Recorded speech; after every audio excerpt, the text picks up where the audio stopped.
জোরে বলেন কার? আরো জোরে বলেন কার?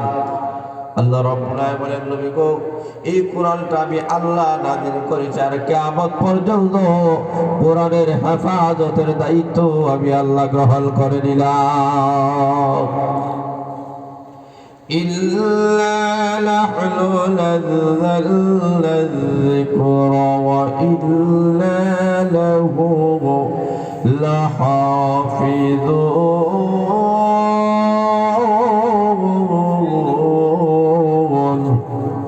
আল্লাহ রাব্বুল আলামিন বলেন নবী গো নিশ্চয়ই আমি মহান আল্লাহ এই কোরআনটা নাযিল করেছি, কিয়ামত পর্যন্ত আমি আল্লাহ এই কোরআনটাকে হেফাজতের দায়িত্ব নিয়ে নিলাম।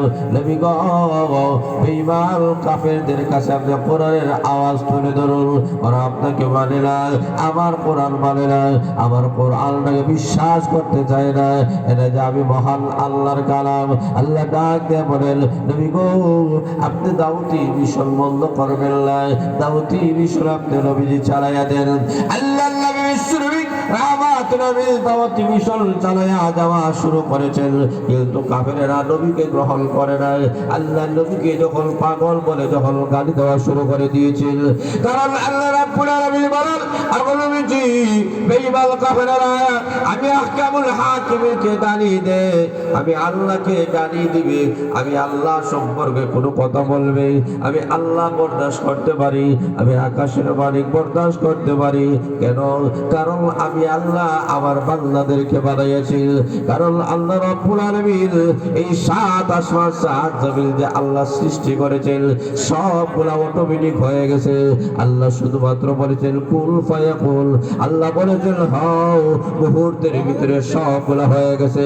কিন্তু মানব জাতি আল্লাহ রাব্বুল আলামিন আদম সুলতানকে এই কথার মাধ্যমে মহান আল্লাহ রাব্বুল আলামিন বানাল্লাই। আল্লাহ রাব্বুল আলামিন বলে দিয়েছেন তুমি গো মানুষকে বানাতে গিয়ে আমি মহান আল্লাহ সময় দিয়েছি, আমি আল্লাহ কুদরতি হাত দ্বারা মানব জাতিদেরকে বানাইয়াছি। জোরে বলেন সুবহানাল্লাহ। যে মানুষকে আমি মহান আমার কুদরতি হাতের মাধ্যমে বানিয়েছি, এবং মানুষরা যদি আমি আল্লাহকে যদি গালি দেয়, আমি আল্লাহকে নিয়ে বরদাস্ত না করে, আমি আল্লাহ বরদাস্ত করতে পারি। অগনবীজি কিন্তু আপনি বিশ্বনবী রাহমাতুল আলামিন আপনাকে নিয়ে যদি কেউ গালিগালাজ করে, কারণ আপনারা আমার পয়গম্বর, আপনারা আমার হাবিব। অগনবীজি আপনি জেনে নেন আপনি হয়েছেন হাবিবুল্লাহ, কারণ আপনি এমন হাবিব এমন বন্ধু যাকে খুশি করার জন্য আমি আহকামুল হাকিমিন কোরআনের আয়াত কোরআন নাযিল করে দিয়েছি। কোন সময় আয়াত, কোন সময় সূরা কোরআন নাযিল করে দিয়েছি। আমার বিশ্বনবী লক্ষ্য করে দেখেন ইব্রাহিম আলাইহিস সালাতু ওয়াস সালামকে মহাবিব আল্লাহ খলিলুল্লাহ বানাইছি, আর আপনার নবীকে আমি মহান আল্লাহ হাবিবুল্লাহ বানাইছি। হাবিবুল্লাহ অর্থ হলো বন্ধু, খলিলুল্লাহর অর্থ হলো বন্ধু, কিন্তু উভয় বন্ধুর মধ্যে পার্থক্য রয়েছে।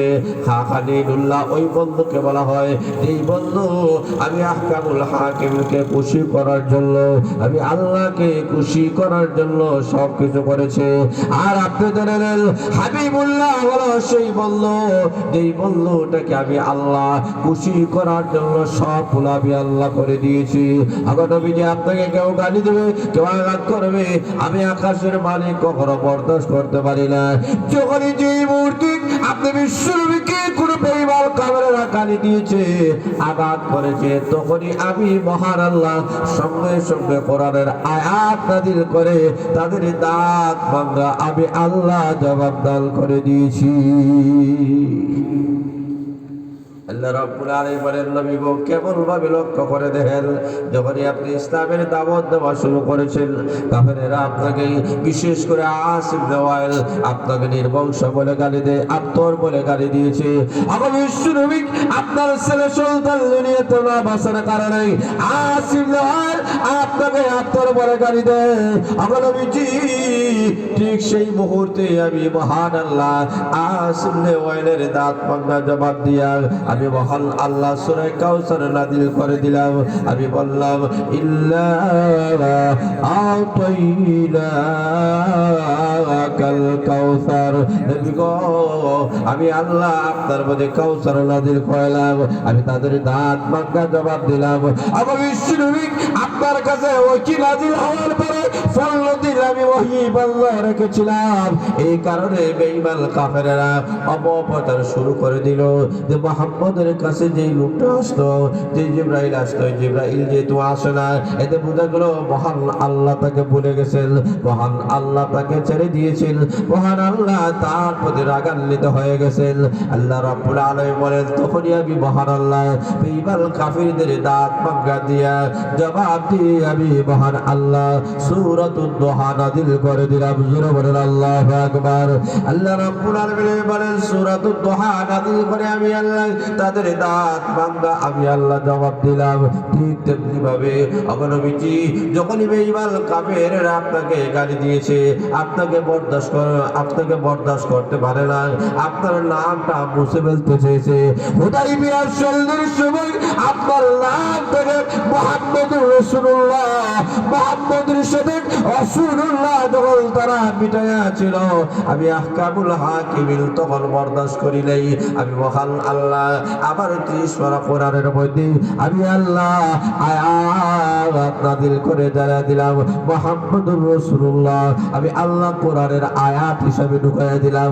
এখন নবীজি তারা 10 বছরের হুদাইবিয়ার সন্ধির সময় আপনার নামটা মুঠে ফেলেছি, আপনার নাম যদি ওই সময় থাকতো 10 বছরের জন্য থাকতো, আর আমি মহান আল্লাহ যে কোরআনে আপনার নাম মুহাম্মদের সাথে রাসূলুল্লাহ লাগাইছি, এই রাসূলুল্লাহ কিয়ামত পর্যন্ত থাকবে, কেউ বুঝতে পারবে না। জোরে বলেন সুবহানাল্লাহ। আল্লাহ রাব্বুল আলামিন ডাক দিয়ে বলেন নবী গো যেই মুহূর্তে বেঈমান কাফেররা আপনাকে যখনই গালি দিয়েছে, আঘাত করেছে, কষ্ট দিয়েছে, তখনই আমি মহান আল্লাহ তাদের দাঁত ভাঙা জবাব দিয়েছি। আল্লাহ রাব্বুল আলামিন ডাক দিয়ে বলেন আমার নবীজি যখন বেঈমান কাফেররা আপনার দাওয়াত মিশন লাগে বন্ধ করার জন্য আপনাকে বেঈমান কাফেররা যখন পাগল বলে গালি দিয়েছে, অথচ আপনি নবী কখনো পাগল নন। জোরে সুরে বলেন আমাদের নবী কি পাগল? কথা বলেন আপনার, আমার নবী কি পাগল? আর আসতে বলেন, সবাই বলেন না, সবাই বলেন না আমার নবী কি পাগল? জোরে বলেন পাগল। আমার নবী পাগল নয়, কিন্তু নবীকে তারা পাগল বলছে। আল্লাহ ডাক দেওয়া হয় আমার নবী পাগল নয়। আল্লাহ শুধু এই কথাটাই বললে পারতেন, কিন্তু মহান আল্লাহ এই কথাটা বলার আগে 3টা জিনিসের আল্লাহ কসম খেয়েছেন। জোরে বলেন সুবহানাল্লাহ।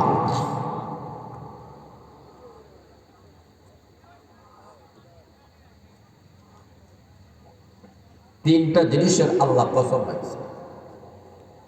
আল্লাহ বলতেছে নূর